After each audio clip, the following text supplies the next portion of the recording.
irmã Nediane. Então vamos lá? Vamos dar continuidade aqui à nossa mesa. Cadê a irmã Laíde? Ah, Ela... chegou agora! Ei, Tá meu chegando. Deus! Na hora que a gente fala da mulher, a mulher aparece. Ótimo! Jesus, cadê essa irmã? Quem? A Raquel? Ah, ok. Agora Boa tarde. sim! Boa tarde! Boa tarde. Boa Vamos deixar um tarde. pouco mais feminino aqui, essa maratona. Leandro? Olha, antes de continuar, eu vou aproveitar que Raquel e irmã Laíde já estão aqui. Vamos falar dos nossos colaboradores de hoje, só para a gente passar, né? A CNBB, Rede Celebra, Apostolado Litúrgico, Pias Discípulas, Revista de Liturgia, IFTEC e o Santo Agostinho. Então, a esses nossos colaboradores, nosso abraço, nosso carinho. Né? A Asli, não posso esquecer, não Jerônimo da Cascuda. Então, a Asli também está aí conosco, né? Os nossos parceiros. Daqui a pouco o Padre Márcio vai falar um pouquinho sobre a pós do IFTEC, então fiquem atentos, algumas pessoas já estão perguntando, já está aqui já um ponto de bala para a gente colocar a nossa pós-graduação do IFTEC. Irmã, vamos deixá-las, Raquel e Laíde, sejam bem-vindas. Né? Obrigada. Vocês que apresentam ou a gente se apresenta? A gente apresenta, se preocupe não. Tá bom. Já pode colocar? Sim. Beleza, então. Sobre os slides, vocês que passam? Sim, sim. Isso.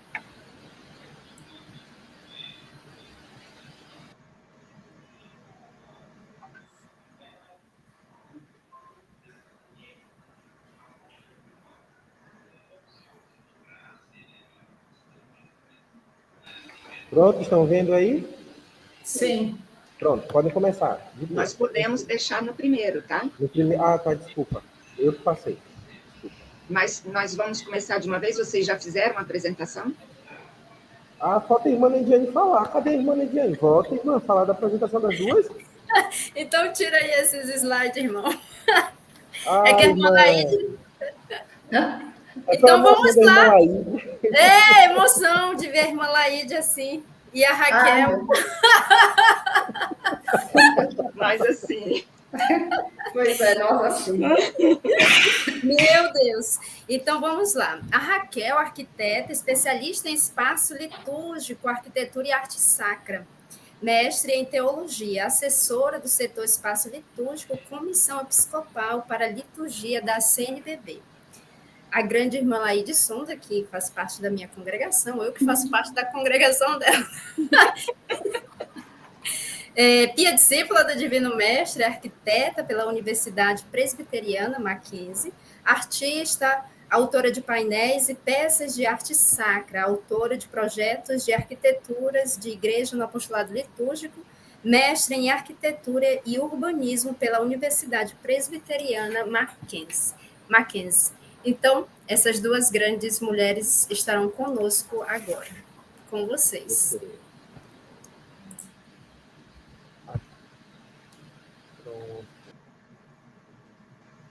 Então, boa tarde a todos, os que nos ouvem, os que estão também nos vendo, né? Damos as boas-vindas a todos vocês que acompanham esta maratona, muito importante, né? E vamos ao que interessa. Agora a Raquel saúda-vos e já dará início à nossa proposta de falar sobre a mesa do altar, a arte do convívio eucarístico.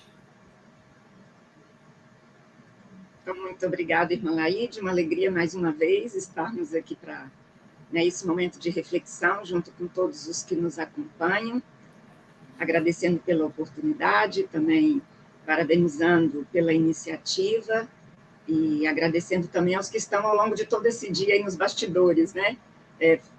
Possibilitando que a gente possa realizar esse momento tão belo e tão rico de reflexão. Então, esse é um tema muito belo também, né, que se une a todos os demais temas, e nós podemos já dizer assim que o próprio título já nos coloca, né, de uma forma assim, poética, já nos apresenta uma poesia com a sua própria composição. E a mesa do altar também nos provoca. Ela também é um convite para nós e ela nos ensina justamente nessa arte do convívio eucarístico. Então, é sobre isso que nós vamos tentar refletir aí nessa próxima hora. O slide seguinte, pensando já a partir do próprio título, né, a mesa do altar, a arte do convívio, nos provocou a pensar ou a trazer presente, já inicialmente, essa reflexão a respeito da dignidade da arte, que a própria Sacrosanto já apresenta em um dos seus capítulos, e no número 122, de forma particular, vai falar sobre essa dignidade da arte, mas nós trazemos essa reflexão do Rani, justamente a respeito de pontuar, ou de evidenciar essa necessidade de recordar isso que ele chama de a superior dignidade da arte. Porque, justamente, a tradução no plano sensível da beleza ideal, tendo em vista que a beleza é uma forma do divino, um atributo de Deus, e como ele cita, um outro autor, um reflexo da beatude divina, assim como da verdade divina. E depois ele continua, eis a razão, porque o belo, então, segundo a forma platônica, o esplendor do verdadeiro, ou o esplendor da verdade. Então, ele continua dizendo que, enquanto um veículo do Espírito Divino, a forma artística permite assimilar diretamente. Isso é muito importante para tudo aquilo que nós vamos refletir ao longo dessa hora. Diretamente.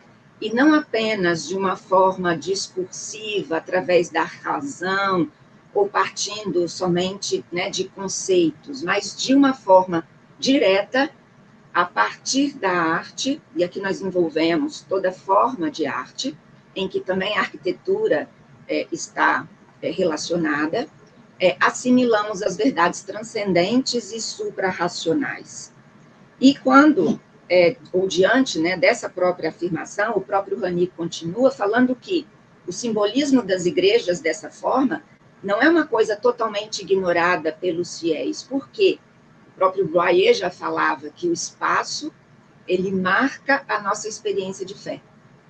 Então, olha a importância e a responsabilidade diante, né, dessa organização e desse pensar esse espaço, e do modo como essa mesa do altar se torna possibilidade do convívio eucarístico. Então, ele próprio vai dizer que muitas coisas nós sabemos, né? Sabemos que a igreja de pedra representa a igreja das almas, isso são exemplos que ele dá.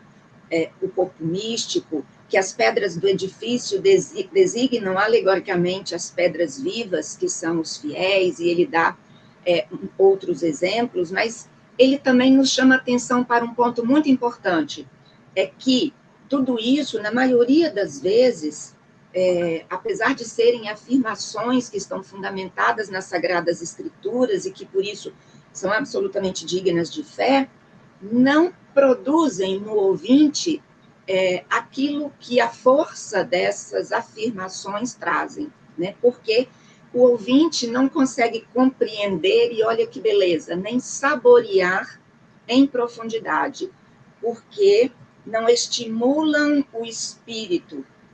E aí ele diz, pelo fato de não serem colocadas no contexto de um simbolismo mais vasto que as esclareceria, né? Então, isso nos mostra que é uma experiência de todo o ser e que tem uma relação de profunda afetividade. Nesse sentido, o Papa Francisco, ele na carta Desiderio Desideravi, ele vai nos fazer essa provocação, ele vai nos convidar a essa reflexão, porque o assombro, né, é um subtítulo de tudo aquilo que ele traz. Podemos antecipar o slide anterior, por favor. Ele fala desse assombro pelo mistério pascal enquanto parte essencial do ato litúrgico. Então, ele diz que a beleza com a verdade gera sempre assombro, e no contexto do mistério de Deus nos conduzem à oração. Nós vimos ao longo do dia várias mesas, né, vários irmãos aí, colegas, né, nesse caminho, trouxeram esse tema, né, do estupor, do assombro, da necessidade de fazermos essa passagem, né, do conceito, das fórmulas para uma experiência viva e uma experiência de profunda afetividade. Então, o Papa Francisco vai dizer justamente que esse assombro, que esse estupor é parte essencial do ato litúrgico, porque é justamente essa atitude daquele que sabe que se encontra perante a peculiaridade dos gestos simbólicos, que experimenta a força do símbolo, né? E essa força do símbolo faz com que nós passamos justamente daquele conceito abstrato para uma experiência concreta, que é capaz de transformar e de mudar a vida, né? E aí, sim, podemos passar ao próximo slide. Todo esse percurso nos conduz a um centro, porque a vida é centrada, é orientada. E o altar, esse altar-mesa, no contexto da liturgia e do espaço, ele é esse centro cume, né? Se nós, contemplando esta imagem, nós vamos percebendo que ela nos provoca um caminho, a um percurso, que é o próprio percurso da ação litúrgica, e que nós encontramos nesse percurso centros, né? Nós passamos pela porta e aí encontramos o lugar do batismo, depois o lugar da palavra, até chegarmos à mesa eucarística, a mesa altar, que é esse centro cume que nos coloca todos ao seu redor para celebrar. Também a nossa vida é centrada, e a exemplo disso que nós vivemos no espaço, nós orientamos também a nossa vida. Então, é dentro desse contexto, porque esta é, de fato, uma linguagem que o Rani diz de uma forma muito bela, que nos coloca no caminho do coração, né? E esse caminho do coração é um caminho que integra, é um caminho que é de profundo afeto, de relação, de comunhão, que justamente nos leva a viver aquilo que o próprio tema nos propõe, de convívio eucarístico. Então, a partir desse breve preâmbulo, a gente dá sequência à nossa reflexão. Continuamos a nossa reflexão agora, tentando ver o altar na história. Mas antes disso, queremos contextualizar. O altar, ele existe porque existe uma assembleia, né? Ele está praticamente colocado a serviço da liturgia, ele está como centro de uma ação que é feita por uma assembleia. O Cassidna, ele diz, portanto, que a assembleia, né, o corpo coletivo da assembleia, esse corpo físico, corpos físicos, né? Essa assembleia que é feita de corpos físicos é o primeiro edifício, a primeira igreja na qual se celebra a liturgia, a primeira arquitetura, que as outras arquiteturas, quer dizer a edificação, as paredes, etc., né, quaisquer sejam, devem ao mesmo tempo servir e revelar. Então, o altar está dentro deste contexto. Não podemos ver o altar solitário, sozinho. Ele existe porque existe uma assembleia cristã que celebra a sua fé. Próximo slide. E o Guardini diz isso com outras palavras, mas bem pregnantes, né? Ele diz que a comunidade nasce quando os fiéis estão interiormente presentes, quando entram em contato recíproco. E aqui é muito importante, né? Essa relação.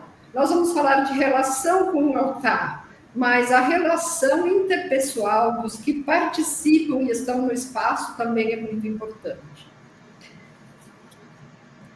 Nós vamos olhar agora um pouquinho, né, quando olhamos as igrejas que foram adaptadas ou foram construídas para acolher a liturgia cristã no fulgor da sua originalidade e potência criadora, vemos que o que importa não está numa série qualquer de detalhes, tomados isoladamente. Ao contrário, está na relação dinâmica dos vários pontos focais da celebração. E o altar é um desses pontos, né? Encarnado em diferentes elementos e na sua harmonização coerente. Então, não é que nós vamos olhar o altar só como uma peça que está lá, mas é uma harmonia, né? E ele está dentro deste contexto. E ele diz que só a história, o Louis Boyer diz que só a história nos pode dar a chave para entender o verdadeiro sentido e a gênese, não só do espaço, mas de qualquer coisa que está dentro do espaço de celebração. E quando o Boyer fala, ele fala da totalidade, mas nós hoje, né, fala da totalidade do espaço, mas nós hoje vamos nos concentrar no altar. Embora o sentido dele sempre se dá a partir do todo, em especial a partir da Assembleia, como vimos anteriormente. Como sugere Boyer, né, vamos partir da história, percorrendo em grandes linhas, assim, muito brevemente, é só um aperitivo, né, para ver quais transformações o altar sofreu, né, a sua colocação ao longo da história. E isso nos fará entender depois o sentido da recuperação da sua centralidade no espaço e também a teologia e a mistagogia que estão implícitas no altar. Quando a Raquel vai nos apresentar o ritual da dedicação do altar. Então, nos primeiros séculos, né, quando a Assembleia dos Fiéis ainda se reunia nas casas, quando não havia nenhum templo, para fazer a fração do pão e fazer memória da ceia do Senhor, não havia mesas específicas, mas havia uma onde se colocavam os dons. Então, essa mesa dos dons, ela era a mesa eucarística, mesa simples de madeira. Tanto é que quase, né, só pelos textos é que nós conseguimos saber que era uma mesa. E também através de, por exemplo, da pintura que existe na catacumba de Santa Marcelina, onde tem a ceia, tem um altar pequenininho, uma mesa muito simples, uma espécie de tripé. Então, nos primeiros séculos, o espaço basilical foi pensado e projetado segundo o desenrolar da celebração. E isso é muito importante, porque algumas pessoas dizem que o altar sempre ficou na ábside, mas a liturgia era diferente. A liturgia não era estagnada, as pessoas não estavam no espaço desde o início. Eles se reuniam no átrio, faziam a procissão de entrada, os ritos iniciais e, logo em seguida, a escuta da palavra. Logo em seguida, mais ou menos no meio da nave da igreja, situava-se o ambão, o lugar da palavra. Só depois dessa escuta é que todo o povo se dirigia para o altar, colocando lá os dons, e dentre eles o pão e o vinho, e ao redor deste altar participavam do rito eucarístico. Então é importante lembrar disso, né? Porque às vezes nós queremos copiar o basilical, mas a liturgia nossa nos fixou demais no mesmo lugar, né? No mesmo espaço, no banco, nos engessou, né? Hoje o missal romano, ele tenta recuperar essa mobilidade, essa capacidade de não sermos pessoas estáticas no espaço, né? E de ver as simultâneas presenças de Cristo na celebração. A Sacrosanto Concílio número 27 diz que Cristo está presente, né? Realmente presente na Assembleia dos Fiéis, reunidos em nome dele, em nome de Jesus, na pessoa do ministro, na palavra e de forma especial e substancial nas espécies eucarísticas. Então, essas múltiplas presenças, elas eram bem destacadas na liturgia basilical.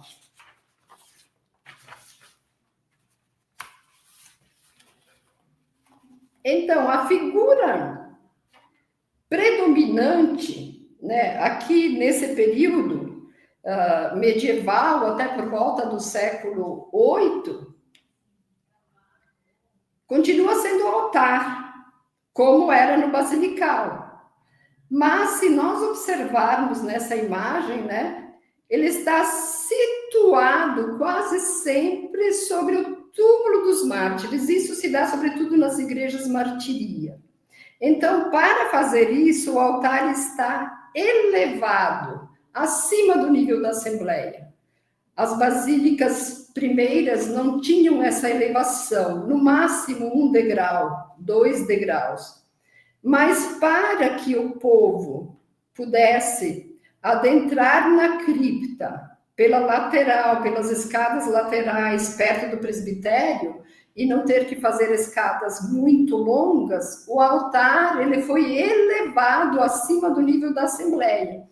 E essa elevação, de alguma forma, ela faz com que, né, o altar se distancie da Assembleia, comece a distanciar-se.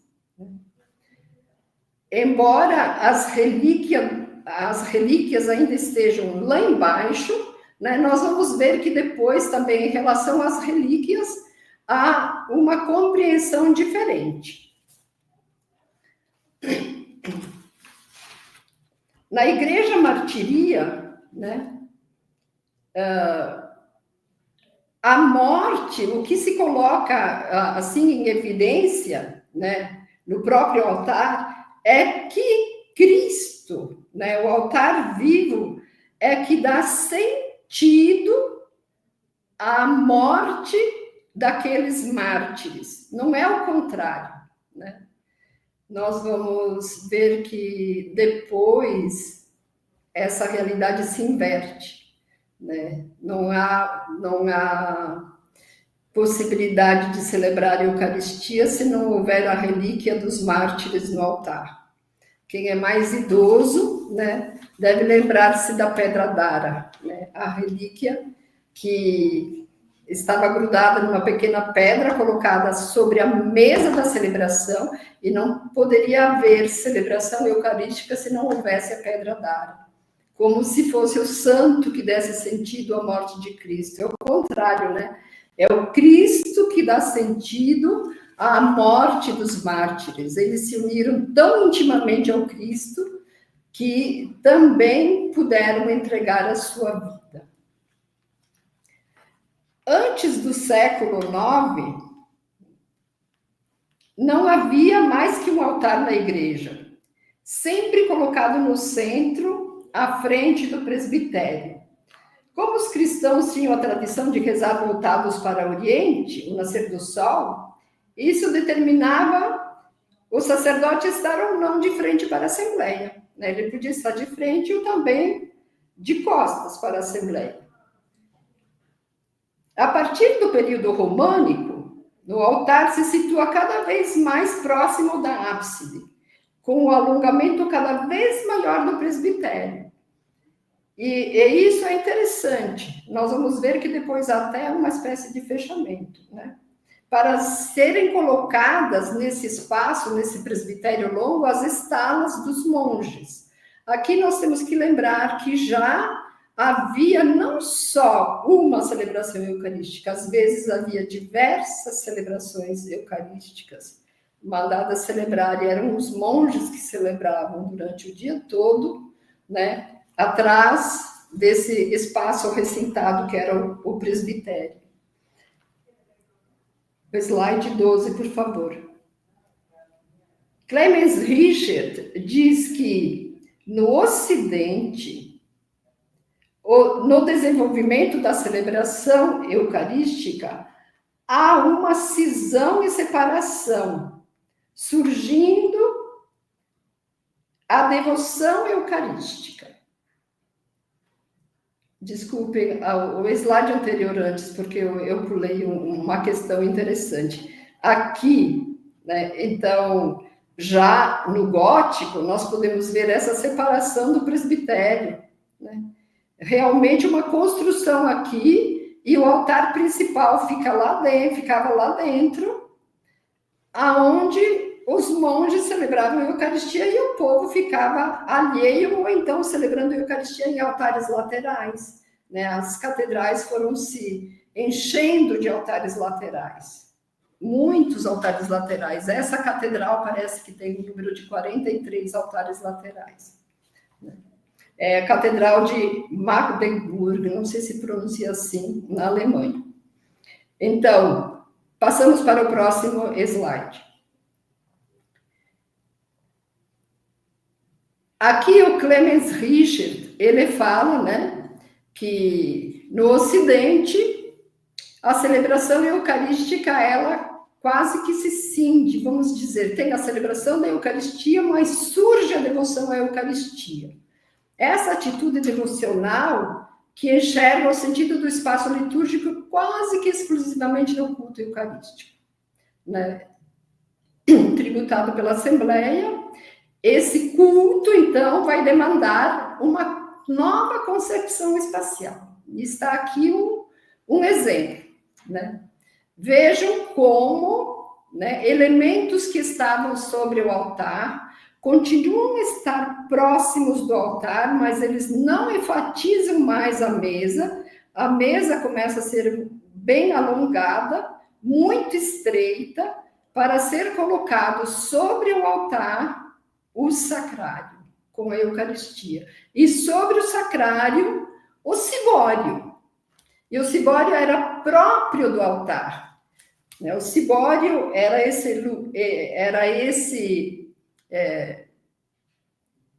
essa construção que, de alguma forma, marcava o lugar santo, né?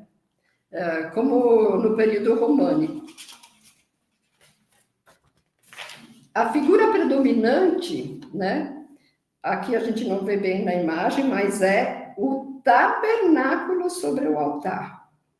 E em algumas igrejas o retábulo, surge a ideia do retábulo, né?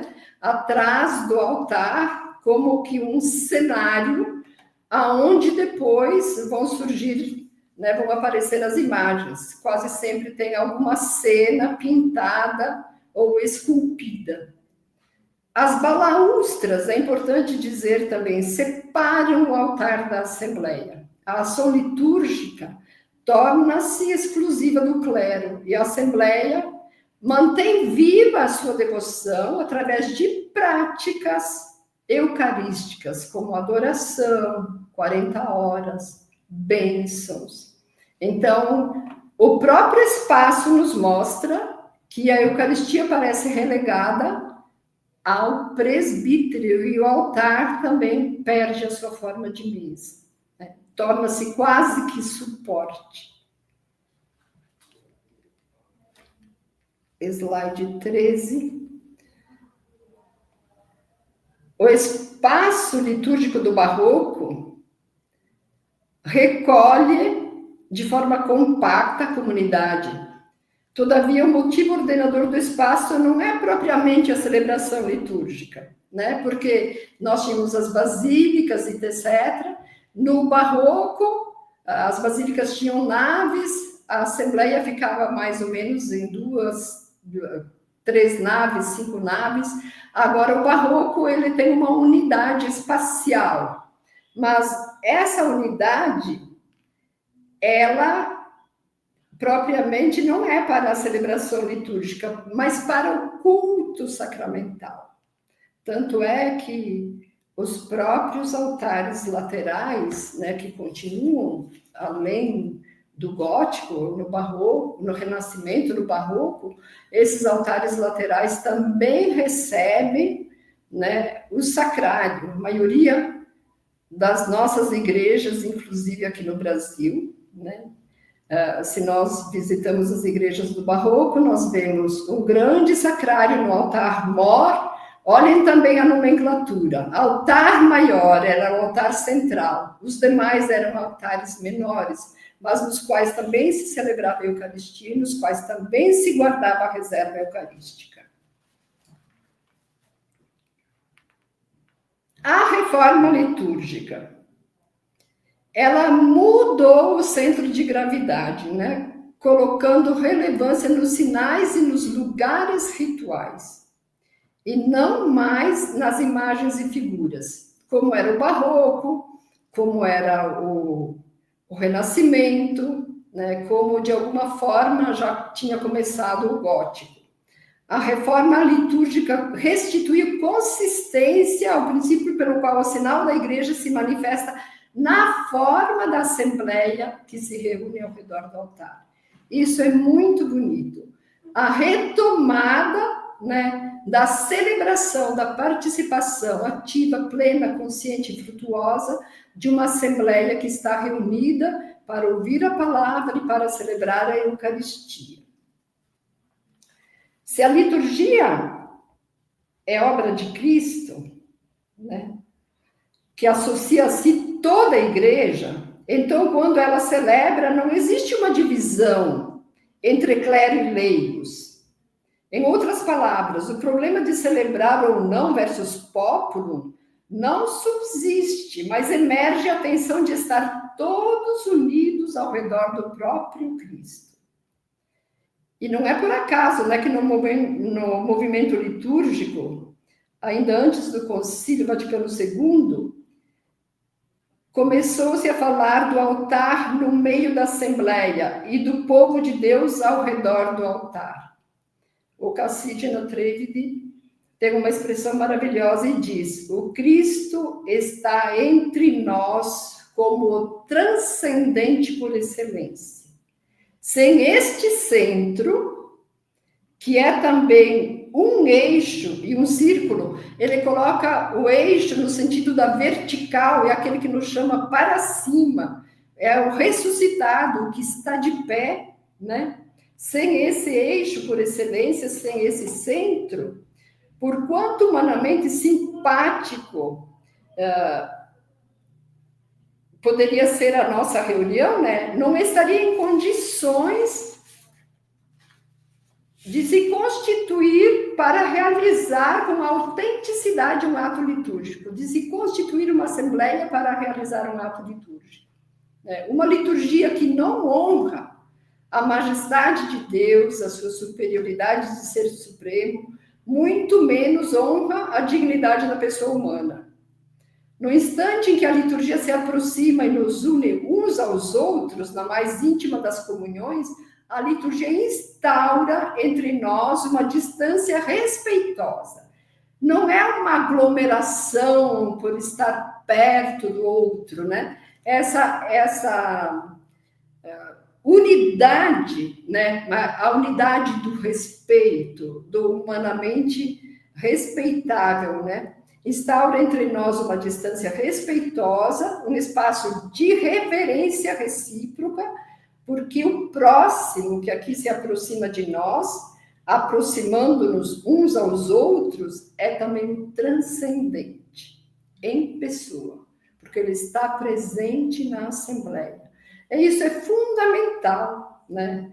É fundamental pensarmos nisso, que esse Cristo, né, simbolicamente representado no altar, ele está em cada um dos fiéis. Ao longo dos séculos, é interessante que o cânon romano, ou melhor, a principal oração eucarística que nós temos, né, na igreja, continuou rezando com o mesmo texto, embora tivessem havido mudanças arquitetônicas nos espaços.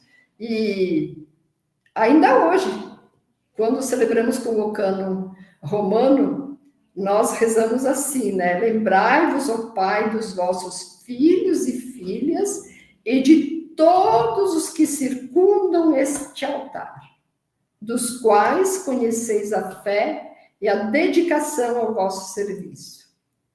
Isso é formidável, né? Não podemos trair o cânon romano, né? Não é em todas as igrejas que podemos circundar o altar, mas a Instrução Geral do Missal Romano é sábia, né? Ela sempre, assim, pede que ao redor do altar tenha um espaço suficiente para contorná-lo, né? A nova disposição coloca a Assembleia ao redor, seja do altar como dos demais polos. Aqui nós podemos ver nessas duas igrejas, né? Reitera que o Gabetti é um autor, né, italiano, arquiteto, ele reitera uma coisa que diz que não basta nós termos virado o altar para o lado do povo, mas a Assembleia deve sentir-se reunida ao redor com o Senhor no meio de nós. Não é só virar o altar, né? O concílio não pediu só isso. E agora, então, o que é o altar? Além de tudo isso, além de vermos a história, de vermos o que o concílio recuperou, essa possibilidade de estarmos mais unidos ao redor do Cristo, né? A Instrução Geral do Missal Romano, ela diz em síntese o que é o altar. O altar, onde se torna presente o sacrifício da cruz sob os sinais sacramentais, é também a mesa do Senhor, na qual o povo de Deus é convidado a participar por meio da missa. É ainda o centro da ação de graças que se realiza na Eucaristia. O altar celebra e anuncia o mistério de Cristo, mistério inteligível somente por referência à sua pessoa e missão, como o templo dos cristãos, no qual é também altar, vítima, sacerdote do seu próprio sacrifício. E aqui, né, dá para ver a possibilidade de uma assembleia ao redor de um altar numa igreja que foi adequada após o Vaticano II. Antes do presbitério e o altar estavam aqui dentro, agora ele está no meio desse espaço. Ferraro, próximo slide. O Ferraro diz que a Eucaristia se desenvolve sob a imagem da ceia, a imagem do sacrifício, está quase sempre subjacente à imagem da ceia, né? Mas também é implícita. O altar, portanto, não é uma mesa comum, mas uma mesa sinal da comunhão na ceia, na qual Cristo antecipa a sua oferta, dando-se nos sinais do pão e do vinho, refeição convivial de despedida antes da sua entrega na cruz. E ainda diz, né, as palavras e os gestos de Jesus expressam uma realidade sacrificial. O corpo é doado, o sangue é derramado. O gesto de Jesus é um estado de oferta, cujo conteúdo é o seu corpo e o seu sangue. Isto é, ele dá-se a si mesmo, oferece-se nos sinais do pão e do vinho. Antecipa o significado do dom final que se consumará na sua morte. Então, a linguagem do altar é a da mesa da refeição. Isso é tão verdadeiro, né, que é o ritual da dedicação da igreja e do altar, como nós veremos agora em seguida, né? Exalta com diferentes atribuições esta mesa e designa como lugar do banquete, lugar dos convivas, mesa sempre posta, né? Compreenderemos agora, né, melhor na colocação da Raquel, né, através do ritual da dedicação, o que de fato é o altar. Então, continuando nessa essa reflexão, e a partir até mesmo do texto, né, do slide anterior, essa imagem da ceia, a imagem do sacrifício, que nós vemos dentro, no contexto, né, do altar, e esse lugar que se mostra como sinal da comunhão. Nesse sentido, o Ferraro vai dizer que as palavras e os gestos de Jesus expressam uma realidade sacrificial. O corpo é dado, o sangue é derramado. O gesto de Jesus é um estado de oferta cujo conteúdo é o seu corpo e o seu sangue. Então, é aquilo que a irmã Laís estava falando. A linguagem do altar, então, é a mesa da refeição. E lugar do banquete, lugar dos convivas, mesa sempre posta, que nos faz e nos ajuda a compreender em seguida uma outra afirmação. No slide seguinte, é uma citação do Sequeiri, que diz que o altar é um símbolo forte e primordial. É a origem do edifício que marca a tangência com o divino, ao redor do qual se constrói tudo mais que tem a ver com essa relação. O edifício que conhecemos, a igreja, é, assim, a expansão e acessório do altar, e não o contrário. Isso também nos ajuda a compreender o próprio modo de projetar, quando falamos, né, a irmã Laide falava dessa integração do espaço, o altar pressupõe sempre a presença da Assembleia, que celebra ao seu redor, e o espaço que se organiza para receber esse altar, centro, cume, e com essa Assembleia que estabelece, pelo próprio rito, esse percurso, onde ela celebra o mistério da fé, até o altar. Então, um símbolo forte e primordial, origem do edifício. Né? É necessário que, nesse contexto, a própria dinâmica de projetar o espaço siga essa verdade. Né? Então, o projeto ele tem início a partir do altar, e não um espaço que é pensado para depois definirmos onde será colocado o altar e onde serão organizados os demais lugares da ação litúrgica. Justamente por causa dessas características dessas propriedades, né, que definem a sua natureza e dignidade, como a própria introdução do ritual de dedicação nos traz presente, enquanto esse monumento que marca a tangência do divino, com o divino. Então, tudo está orientado, organizado a partir do altar e, ao mesmo tempo, para o altar. Então, ao mesmo tempo, ele é expansão e não acessório. Ao mesmo tempo, ele é expansão, mas, ao mesmo tempo, para ele convergem todas as coisas, toda a ação litúrgica, todos os olhares, enquanto esse centro do próprio espaço e centro da vida.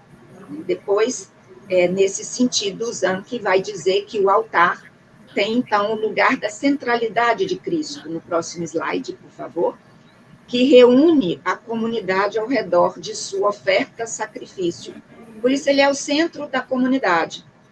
E aí é importante entender, né, a partir daquilo que o autor escreve, ele diz, todavia, essa centralidade não deve significar equidistância geométrica a partir dos pontos de visibilidade. E ele, né, afirma que o altar não é o umbigo da Assembleia, nele está implícita a dimensão escatológica, para o qual o Cristo envia e ordena que façamos isso em memória dele.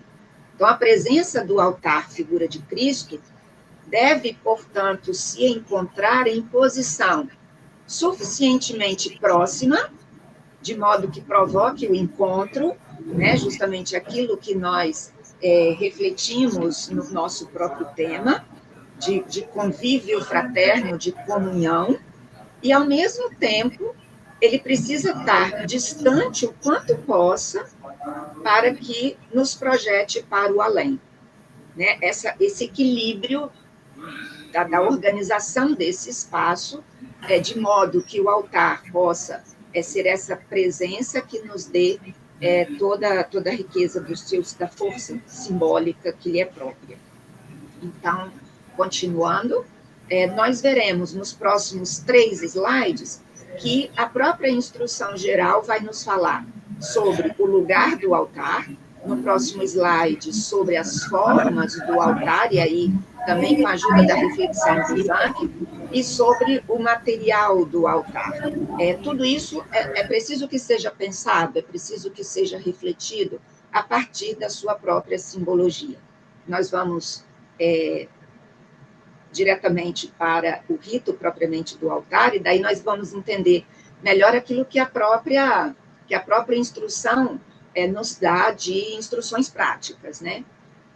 É o Ferraro, na sua obra Cristo é o Altar, que vai escrever, aqui é uma tradução nossa, que ele diz que no rito de dedicação, alguns autores observam a analogia entre o templo vivo, o altar vivo, que é a pessoa humana, e o templo de pedra e o altar de pedra. Então, ele diz, assim como a pessoa humana é progressivamente dedicada ao templo vivo e o altar de Deus, por meio da iniciação cristã, que começa com a lavagem sacramental do batismo, continua com o sacramento da confirmação e atinge a perfeição na Eucaristia, assim, a sua imagem, o templo de pedra e o altar de pedra são dedicados a Deus com uma sequência ritual semelhante, que começa com a aspersão da água, evocando o batismo, continua com a oração consacratória e a crisma do altar e das paredes, e se aperfeiçoa com a celebração da Eucaristia. É um texto belíssimo, né? Assim, nós poderíamos ficar a hora inteira com esse texto, refletindo e contemplando essa beleza, e por isso o próprio ritual, na introdução, e se nós pudermos também extrair das próprias orações, dirá que esse espaço é imagem da Assembleia Congregada.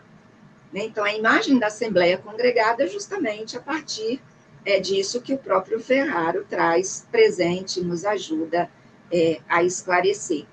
Então, indo de uma forma mais prática, porque já estamos aqui nos aproximando do final da nossa reflexão, ele dizia, né, começa com a aspersão, e aqui nós temos essa oração, um trecho, né, da oração, em que pedimos, né, que faça descer sua bênção sobre esta água, criatura sua.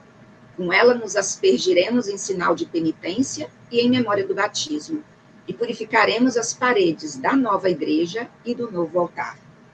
Então, a aspersão é feita aqui no contexto dos ritos iniciais, depois nós temos a liturgia da palavra, e depois, então, dando sequência, nós temos a oração de dedicação e as unções. Então, no contexto dessa oração, aqui é uma terceira parte, né, podemos dizer assim, do rito.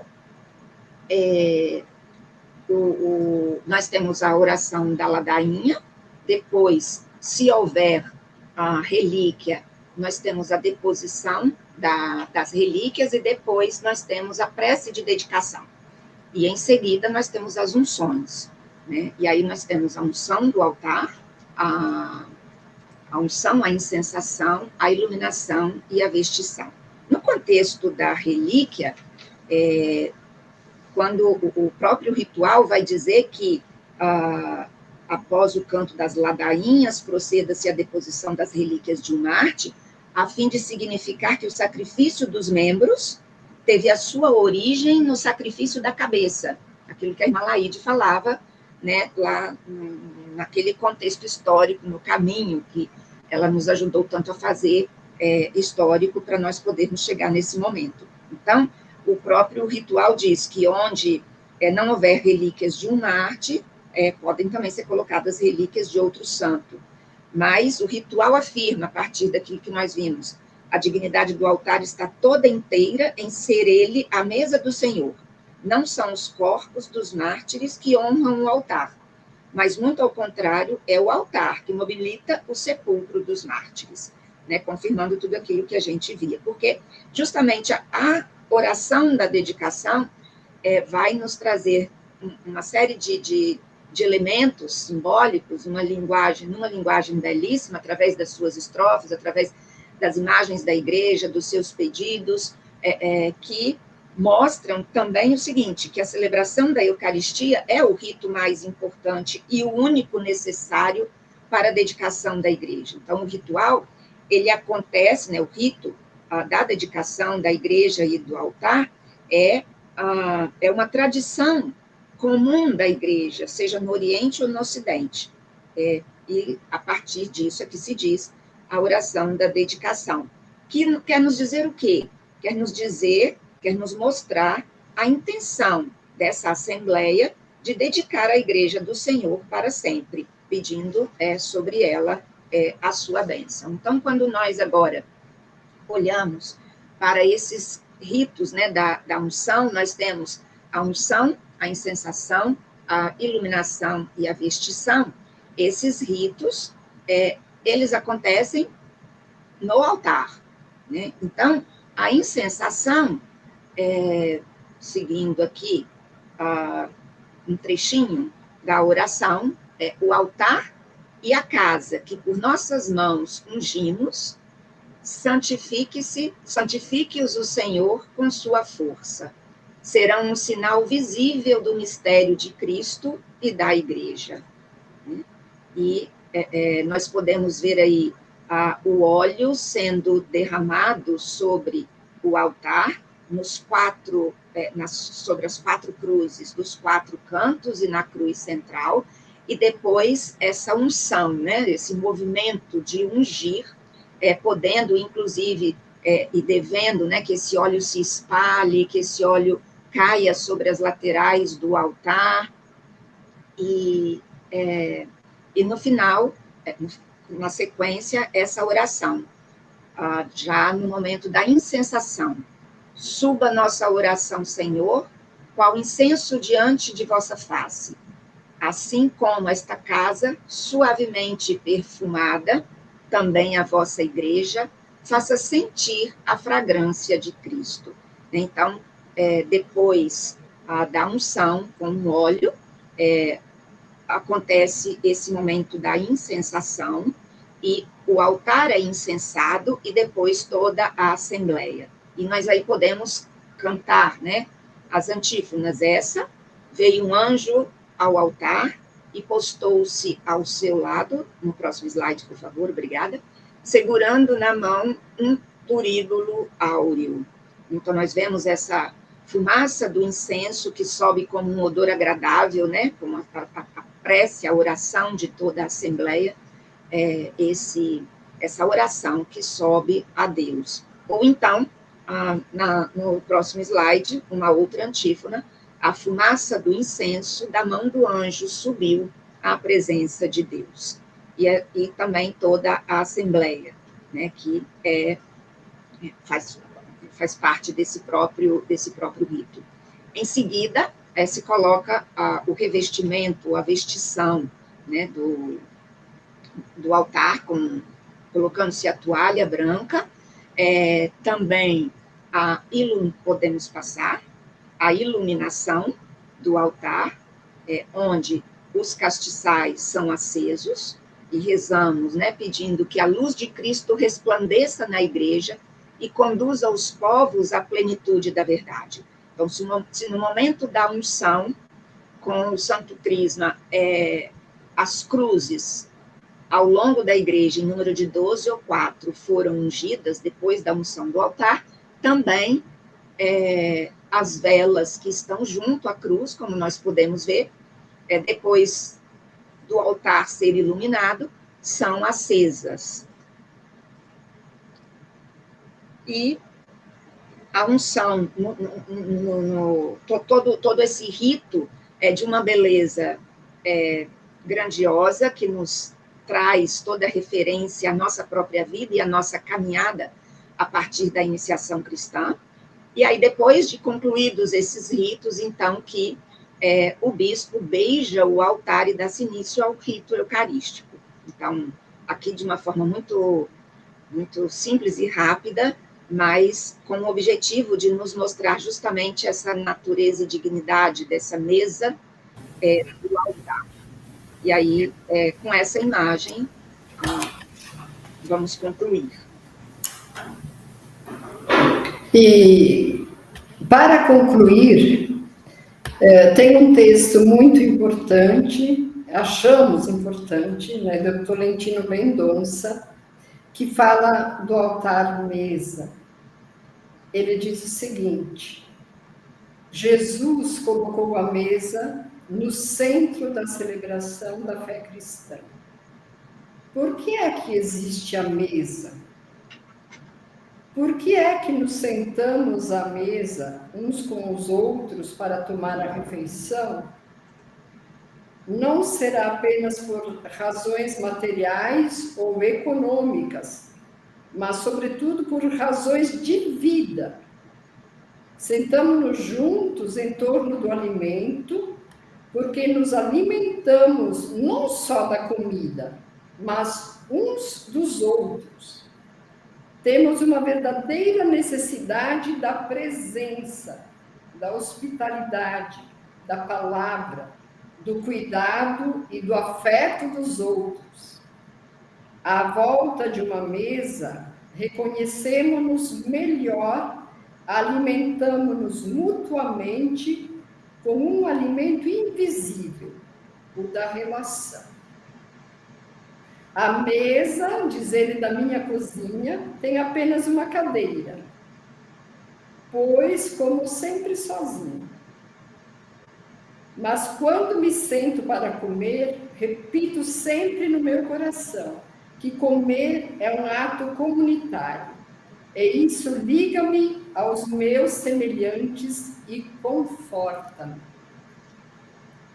Tudo isso que a gente diz da mesa de todo dia, das nossas refeições, ela é verdade também para a mesa do altar. Só quando nós não sentamos nessa mesa, não há possibilidade de sentarmos todos nessa mesa, mas estarmos reunidos ao redor dela e alimentarmos dela, alimentarmos desse pão da vida, é que nos faz, de alguma forma, relacionais, pessoas de relação com Deus, e também entre nós. Essa comunhão com Cristo, ela se expande, se alarga para criar a comunhão com os irmãos. Então, esperamos que a gente possa ter passado alguma coisa, apesar